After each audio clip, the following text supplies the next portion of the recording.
Hello, everyone. Welcome to another episode of the Cultured Pull List, part of the Cultured, yeah, part of the Cultured Universe Podcast Network. This week, we are going to be discussing Marvel's Spider-Man Reign. So, without further ado, let's get into it.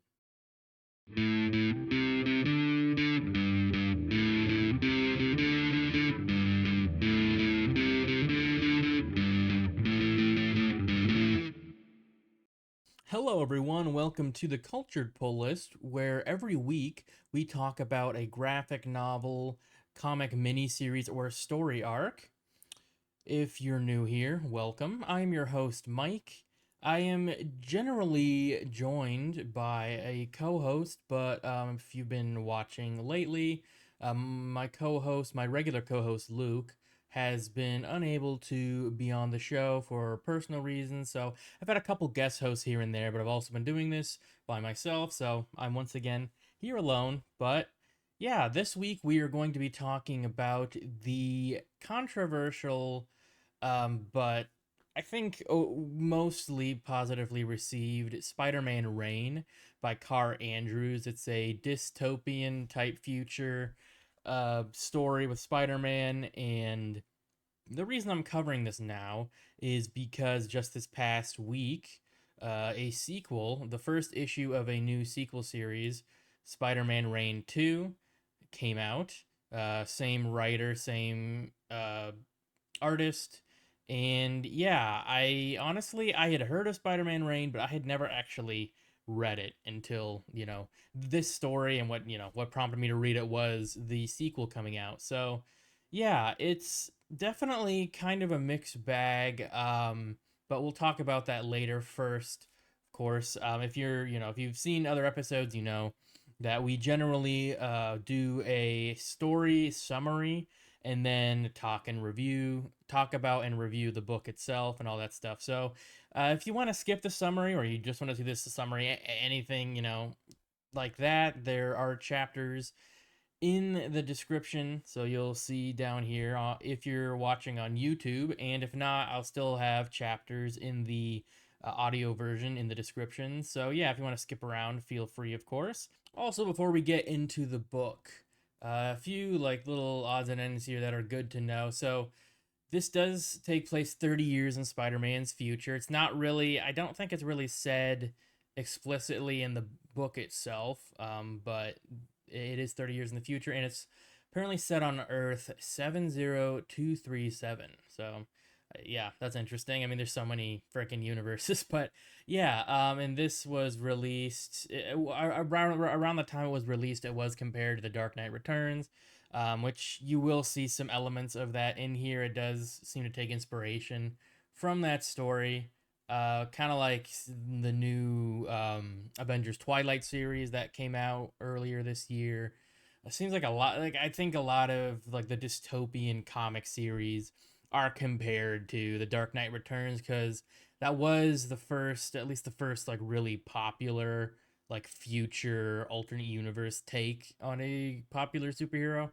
So I think every time there's any sort of dystopian future, it gets compared to The Dark Knight Returns, which, I think makes sense, but at the same time, it tends to kind of get accused of unoriginality whenever a dystopian superhero story gets made, kind of like this book did. I don't know if that's entirely fair to say, but I'll talk a little bit more about that later.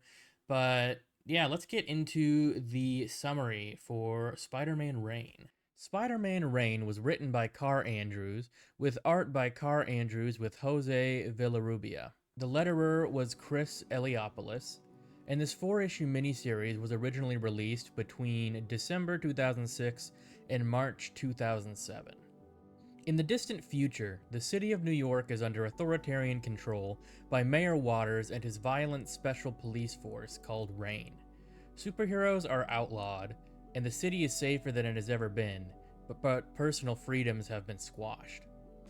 A now old Peter Parker is fired from his job as a florist after mixing up several customers' orders. On his way back home, Peter witnesses Reign attacking a supposed young thief. Peter tries to intervene, but is also beaten for his troubles. A young girl sees what happens to Peter and is disheartened that there's nobody in New York who can stand up to the oppressive government. The next day, on the news network controlled by Mayor Waters, a new security system called the Web is announced that will block anyone or anything from entering or leaving New York City. We also see that Mayor Waters has kept Wilson Fisk imprisoned underneath his headquarters, the Empire State Building. He only feeds Fisk with a nutrient IV, and once a year, Waters has Fisk brought to his office so he can gloat and force Fisk to watch him gorge himself on a feast. Back home, Peter recovers from his injuries and is plagued with visions of his dead wife, Mary Jane. He is awoken from his sleep by an elderly J. Jonah Jameson knocking at his door. Jameson apologizes to Peter for selling the Daily Bugle years before and putting Peter out of a job, but he explains that the Bugle wasn't reporting the truth anymore and he lost faith in it. Jameson gives Peter one of his old cameras that he found at the Bugle, and then he leaves. As Peter studies the camera, he finds that Jameson had stuffed one of his old black Spider-Man masks into it. Meanwhile, Jameson starts ranting and raving outside and picks a fight with some Rain officers. Before the Rain can injure Jameson too badly, Peter appears behind them, wearing nothing but his mask and his boxers. Peter proceeds to beat up the Rain officers, and when he's finished, Jameson asks Peter if Spider-Man is back, to which Peter answers by punching Jameson in the face. The next day, Jameson begins spreading newspapers he made himself that proclaim the return of Spider-Man. Meanwhile, Mayor Waters is conspiring with his aide, Edward Sachs, to release Spider-Man's old enemies, the Sinister Six, from prison, promising them the freedom to leave the city if they stop Spider-Man. The team is now dubbed the Sinner Six by Sachs.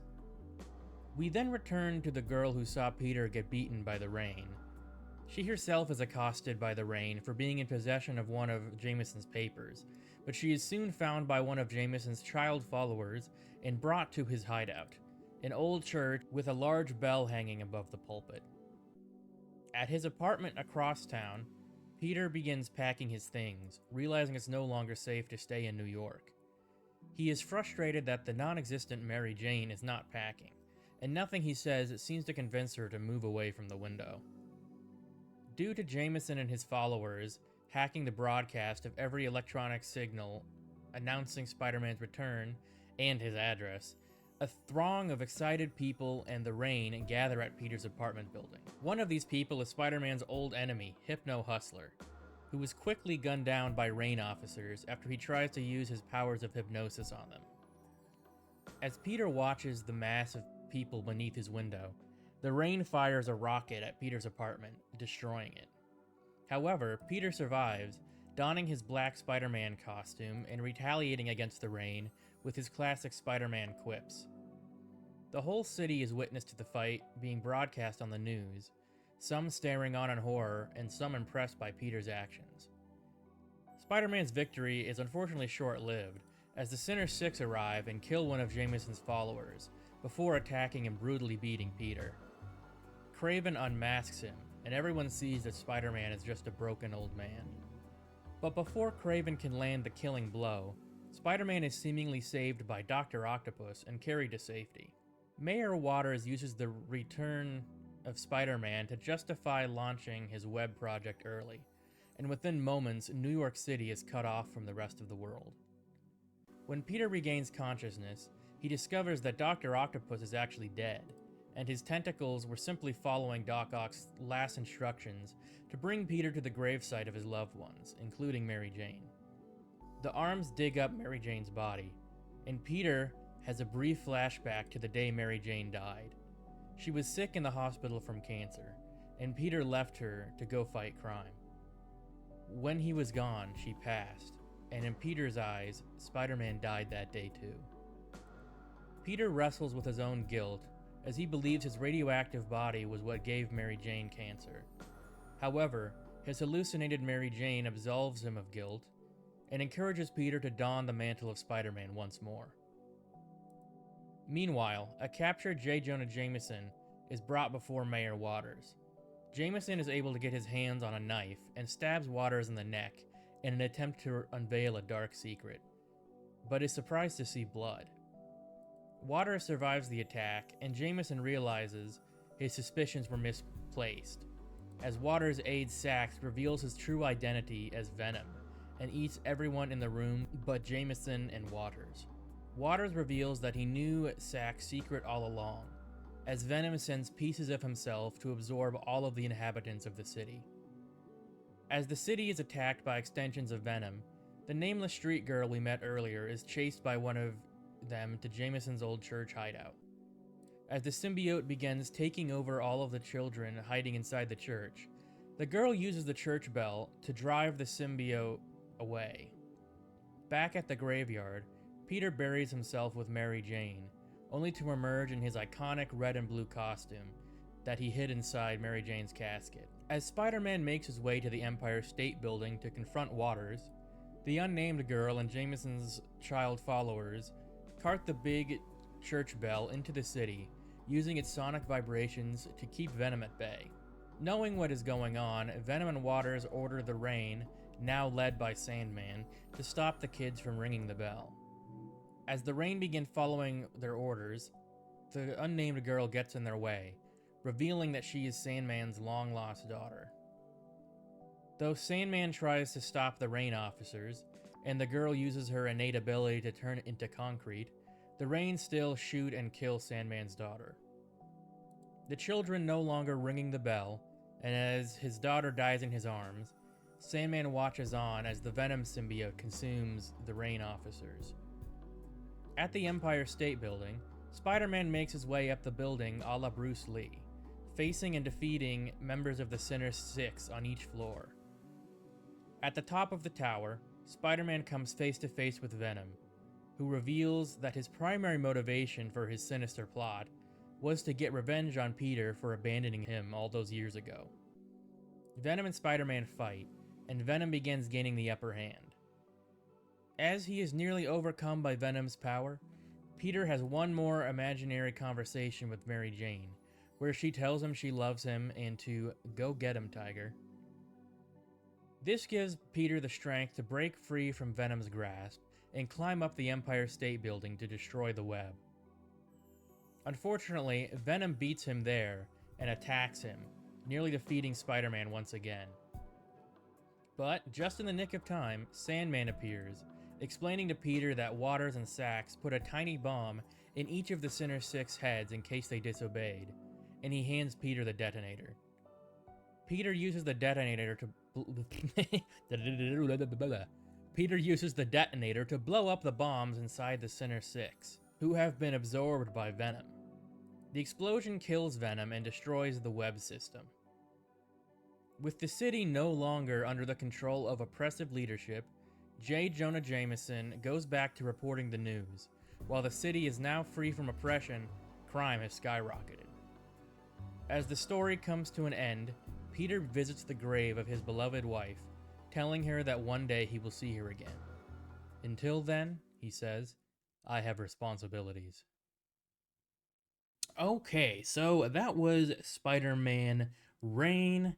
I guess before we get into the story elements, I do just want to talk about the art briefly. What I find really interesting about this art is it's very different from Kaare Andrews' other work in comics. If you look at his art for like X-Men and other stuff, it's very different. He took on a very different style for this book, and it reminds me a lot of the Dark Knight Returns art. Kaare Andrews definitely created his own specific style based on other stuff for this book, and I think for a normal comic in general, like I'm not a super huge fan of that art style. It's a little bit kind of off-putting, I guess. It's somewhat realistic, but also like exaggerates a lot of human features to make it look kind of unnerving. And normally I don't love that art style, but I feel like for this story in particular, it works really well because the whole world in this story in Spider-Man Reign is kind of supposed to be off-putting and make you feel uneasy. So I feel like that really works for this story, and it still does look very cool overall, especially the panels that have like have Venom or the panels that have Spider-Man in his classic red and blue suit. I really did. Overall, I did really actually enjoy the art, um, and it fits the story very well. Now, onto the actual story itself. I talked earlier about how it's kind of similar to the Dark Knight Returns, and like some people were saying that it wasn't creative because of that. Frankly, I don't think that's like a fair assessment. It really depends because it's kind of like whenever something becomes popular first, it isn't necessarily the first thing of that genre or like type of story or whatever, but it's the first one to really hit the mainstream. Anything that comes after it that is like anything close to that is like compared to it. Now, to be fair, this story did seem to take actual inspiration from The Dark Knight Returns, but I can't really count points against it for that because it definitely does its own thing. And like me and my friend Jerry just talked about Avengers Twilight a few episodes ago, and like we said it was kind of like Kingdom Come and the Dark Knight Returns, but like there's we weren't saying that was a bad thing, and I don't think it's a bad thing in this case either. What I find like it's definitely not like an original idea necessarily to be like, oh, let's have a dystopian future, but I think what really sets this story apart is one, like it's focused on Spider-Man. It seems like almost every time they have a dystopian future Marvel project, Spider-Man dies. But in this case, this is focused on Spider-Man, and it's really not a place we get to see Peter very often, where he's like old and decrepit and just kind of broken. I think the closest we've probably seen is the what is it called? Last Stand Spider-Man, I think. But that's a little different, and I don't think it's like I don't think we really get as much of a like in-depth like character study like we do in Spider-Man Reign. Yeah, so I like that Spider-Man is the focus of this. It's kind of unique to have like a dystopian future post almost well, not post-apocalyptic yet. We'll talk about that in a second. But kind of a dystopian future centered around Spider-Man. I did find that interesting. I'm not sure how I feel about him kind of being crazy, like having Mary Jane, like him hallucinating Mary Jane throughout the whole story. I do think that it works well to, have him deal with his demons and his guilt about Mary Jane, but I don't know. It does sort of, I guess, feel a little um I don't know, it's kind of hard for me to um be okay with that, I guess. It's kind of hard for me to accept like a delusional Spider-Man, I guess. I guess like it works okay with the story because like he overcomes it and everything, and I wouldn't say I hate it, but I don't love it. It's a little too much for me, maybe personally. But I will say what I do like. I have really been into these like alternate universe stories lately in comics, whether it's Elseworlds or Marvel's new Ultimate Universe. I do like that it allows the artists, the writer, the artist, everyone involved to explore like other aspects, like other versions of a beloved character without having to deal with continuity or anything like that. And it allows the readers to kind of enjoy another story. Like here's a character I like, but he's another version, so we can explore other stuff, and I don't have to worry about like, well, is this really the character that I like? Because it's not. It's a different version. I mean, we get to see them react differently than maybe they would to different situations, than they would in the normal timeline or the main universe or whatever. So I have really been enjoying a lot of those stories lately. It kind of just lets you have fun and not have to worry about like, well, do I really like what the writer's doing with this character that's been around for 80 years, And I think this story does that really well. You can just kind of, at least for me, I can just kind of turn that part of my brain off and just be like, yeah, this is just a cool story. I don't have to worry about like how it fits in with anything else in the Marvel universe, really. So that was cool.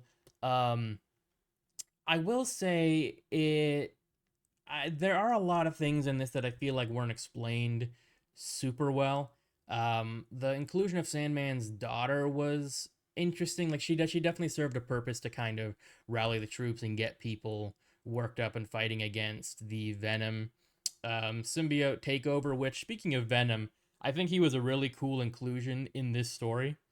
Because I was getting a little worried that it was just going to be this Mayor Waters guy, and he's not really that intimidating. Like he just kind of comes out of nowhere. Like I guess, but I don't know. He's not like a great villain, but having Venom be the main villain is really interesting because, in my opinion, he's like probably top three coolest Spider-Man villains. Plus, I like that we actually get to see him be a villain. I feel like the past, at least 10 years has been a real heavy emphasis on Venom being like an anti hero or even a hero, both in the movies and in the comics. And while I do like the whole lethal protector thing, it's not like I dislike that at all, but I do kind of miss seeing the villain Venom. And seeing that in this story was actually kind of a breath of fresh air, even though it, is 18 years old. Yeah. So, but still, it was kind of nice to see villain Venom again, and the way Kaare Andrews drew him was like pretty terrifying. I really liked that.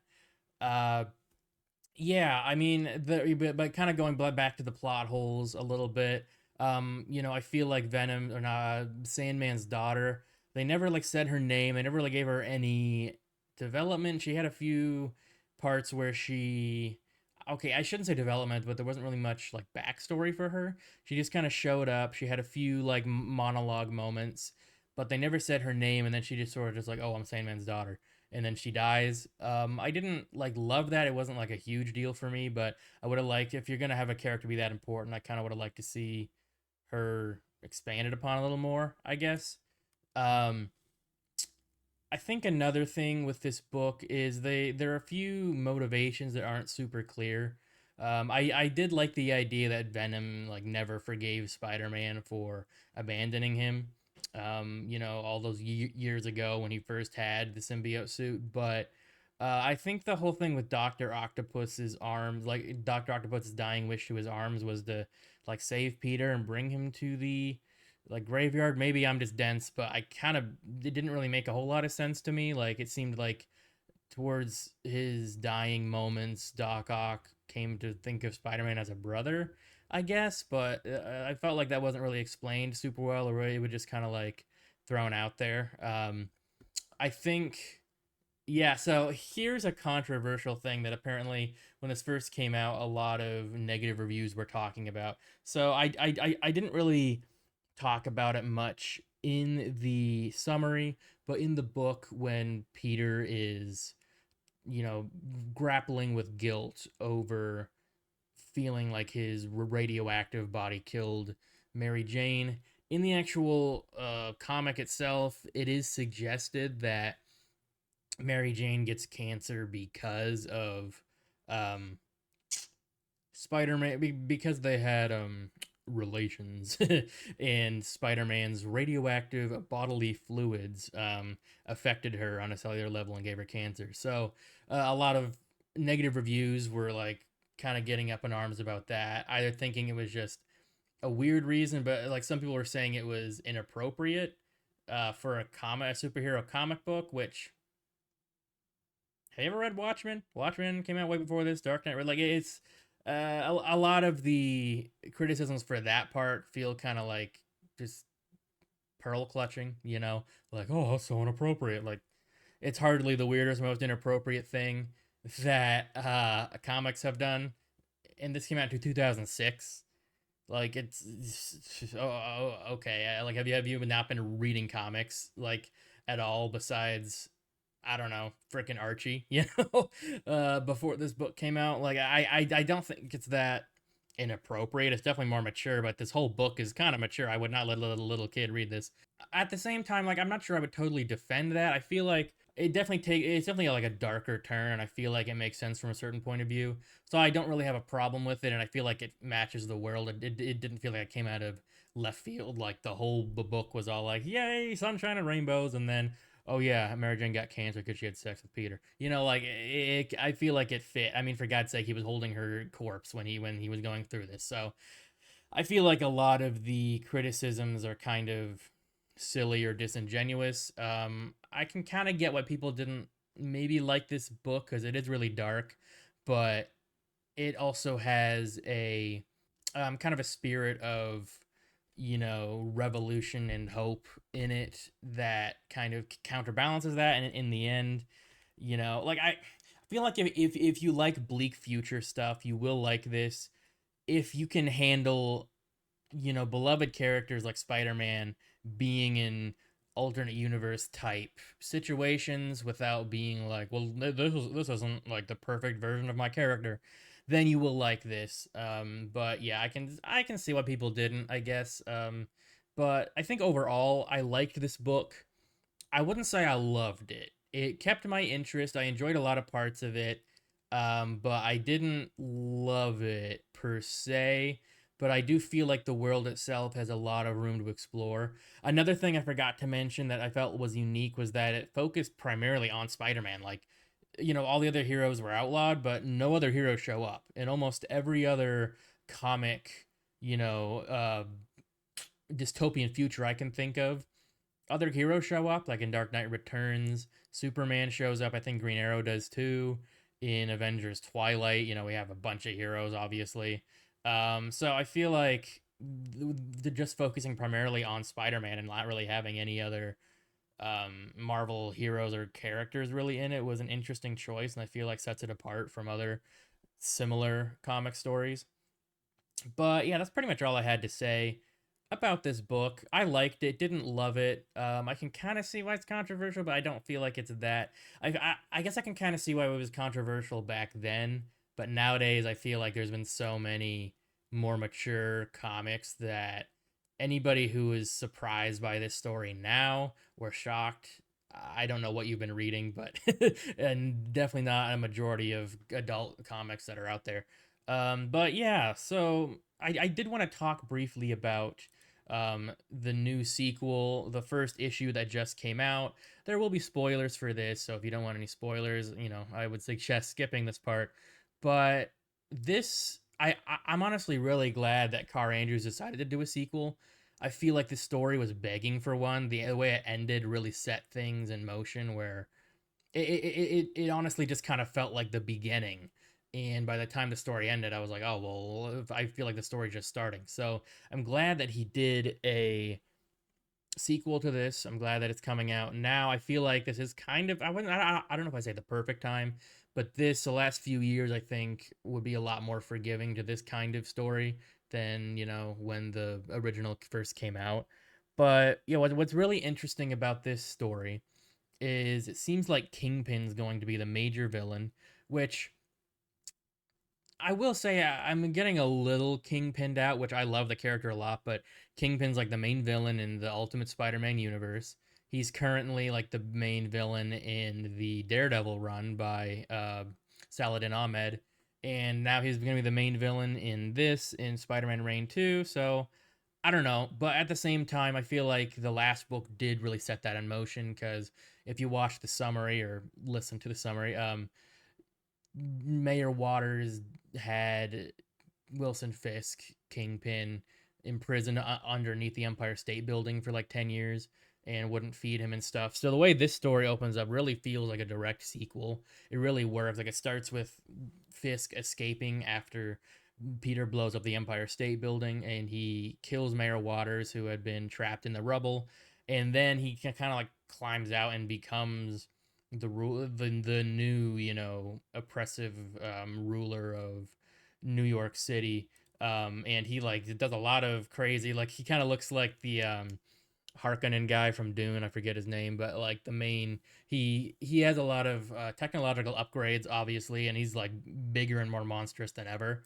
I will say this story does feel very bleak. Like it kind of feels like everything that happened in the story before it didn't really result in anything great because everything's still kind of going to shit.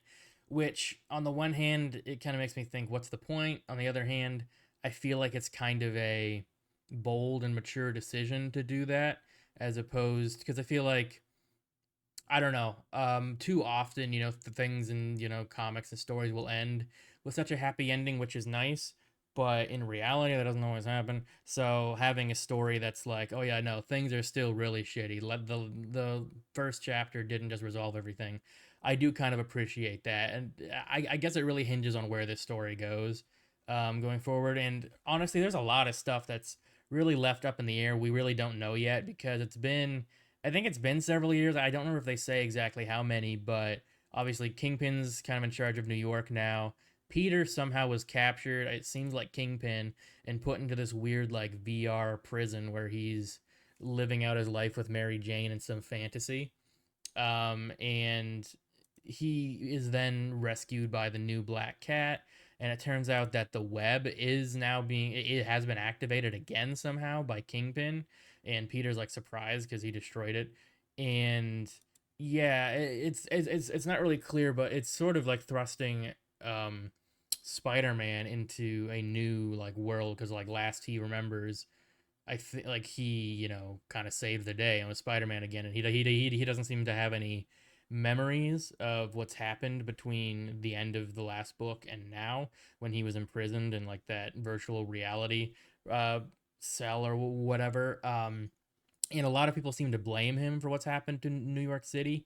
And also, we get like an actual post-apocalyptic world where it seems like everyone, if not most of everyone, like somehow there was some big post-apocalyptic catastrophe or war or something that killed almost everybody outside of New York City, and Fisk put up the web system to save everybody. So as far as anybody in New York knows, New York is the last place where people are alive. And there's actually this really like intense scene where Peter and the new Black Cat see the edge, the wall of the web, and they're just a bunch of skeletons stacked up of people who weren't able to get inside the web. Yeah, so I think that's a very interesting take. I kind of hope that we get to hear or learn a little bit more about what happened in this world, like to everybody else. Like, is everybody dead, or was it only like New York or the U.S. or what? I'm very interested to see that. I'm interested to see, how the hell Peter got captured. Like, why is this world kind of worse off than it was in Spider-Man Reign, the first one. And we also get a look at Miles. We aren't really sure what's going on with him yet, but it seems like he's kind of retired, but he's looks like he might be working for Fisk for some reason. So I am very curious to see the this story, to see Kaare Andrews explore, an older Miles as well. That should be interesting. And honestly, just bringing in other characters from the Spider-Man mythos would be really cool. I'd really like to see that. I don't think they've officially said how many issues this is going to be. I'm guessing around four, maybe more. The last, the original story was only four. So yeah, that'll be interesting. I will say I'm not a huge fan of the new Black Cat design. Kind of looks, I don't know, like just a weird like actual cat costume, and I don't know, it looks kind of like a weird anime version of Black Cat, I guess, but she's also like really teeny and seems like a kid, so I don't love that. But I think the whole like Spider-Man with a beard flowing out of his mask is kind of an interesting look. I kind of like it. Yeah, yeah. So all in all, I honestly kind of have more. I kind of have higher hopes for this series than the first one. Maybe because like it feels like they're expanding the world a little bit. I feel like the actual story is a little more interesting, like Peter not having memories, all that. So yeah, I look forward to reading more of Spider-Man Reign 2. If you did like Spider-Man Reign, definitely check out Spider-Man Reign 2. The first issue is out now. Next issue comes out next month in August. So yeah, that's pretty much everything I have to say about Spider-Man Reign, 1 and, 2, the new series. Let me know what you think in the comments about Spider-Man Reign, whether you liked it, didn't like it, if you agree or disagree with everything I said. Let me know. Let me know in the comments. Yeah, so before we wrap things up this week, we want to talk about our cultured picks, or, it's just me, so my cultured picks. And that's basically, if you're new, that's basically just we, or me in this case, just talk about some other single issues that we've been reading recently, whether new or not, that are of note but aren't really, a full book or story arc, worth a whole episode. So, yeah, I think this week, my first issue I want to talk about is X-Men #1. This is the first issue to launch the new X-Men universe book relaunch that's starting and happening this summer and fall. Starting with X-Men, there's going to be a bunch of other ones that are coming out. I did mention all the ones coming out this summer last episode. So if you want to check that out, or just hell, let's do a Google search of new X-Men books. But yeah, this book was really cool. I was looking forward to it. This shows the aftermath of the Krakoan era that had been going on since I think 2019 in the X Men books. But I really really like Ryan Stegman's art. I really like the character designs he's done and just his art in general. He's kind of an underrated artist. I feel like, at least in some circles, I think it would be cool, and I would like to see him do more like mainline mm, uh, comic books. Like, yeah, he has done a lot of variant covers, and he's worked on Superior Spider-Man in the past and the Venom series. But I would like to see him do more because I really like his art style. But yeah, so I really like the character designs here, and I really like the lineup. Having Juggernaut and Magic on the team is really badass. I think Psylocke too, and the actual story itself, it was pretty interesting. It doesn't give you a whole lot except just kind of setting up the series going forward. But what's really cool to me is Cyclops and the other the other X-Men and mutants that make up his team have formed a base in or made a base in Alaska. And what's really wild to me is the base that they took over is a former Sentinel manufacturing factory. So they're kind of trying to reclaim that, and also I guess kind of remind people that yeah, you've really screwed us over a lot. So I think that's kind of cool, and this X-Men series seems like it's going to be kind of the main official X-Men team, I guess. But there's going to be other teams like there's another team that's going to be in New Orleans, with Wolverine and Rogue and Gambit and others, and then there's going to be another X-Men team that's more being trained by Emma Frost and Kitty Pryde. Yes, but so far, like, this is a really interesting start to the series. I look forward to seeing what they do going forward, and they're making a new mysterious villain that seems to be kind of rising out of the ashes of the Orcus organization. So yeah, very very cool. If you like X-Men, definitely check out this book, and I hope the series is good going forward. I mean, it's Jed MacKay.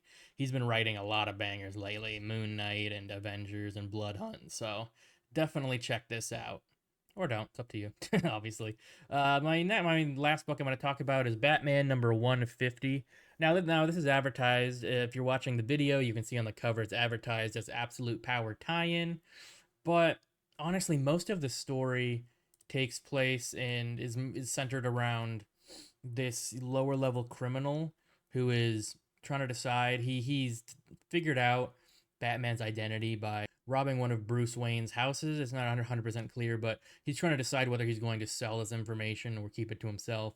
And I think honestly, the main point of this story is really just him, eventually trying to get out of that life of crime and be a better example for his son. But this story does a really good job showing the duality of Batman, because in the end, Batman does end up helping his son go to a business school, and he helps him run away from people that are trying to kill him and start a new life.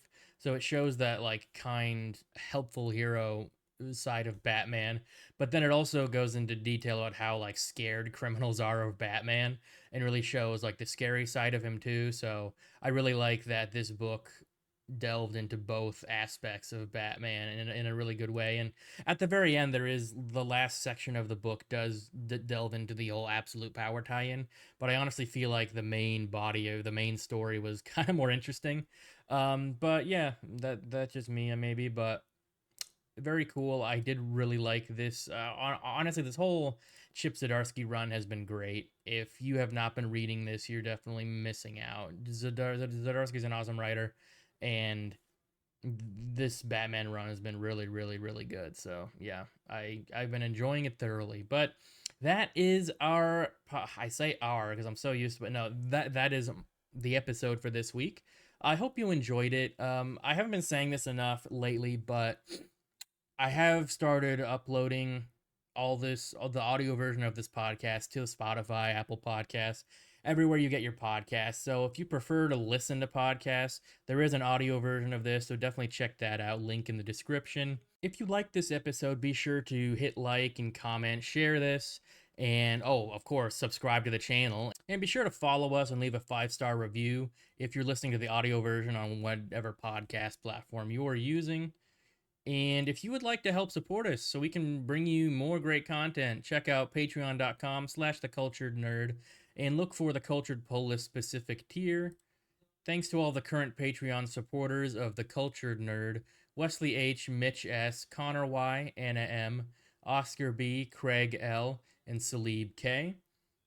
I have been your host, Michael Malillo, and I have not had a co host this week, as you have seen or heard. Our logo and visual assets were designed by Jose Navarro, and our intro and theme music were made by myself. If you'd like to check out The Cultured Nerd on social media or the other podcast in the Cultured Universe network, if you're watching this at home, you can scan the QR code on the bottom left. And if you'd like to check out Casual Experts, which is my other brand that I have with Luke, my other regular co-host, we basically just talk about, all like nerdy stuff, movies, comics, TV shows, all that stuff. We have a podcast and a social media account, all that fun stuff. If you want to check that out, you can scan the QR code on the bottom right. Links to those will all be in the description as well. Once again, thank you for joining us. See you next time.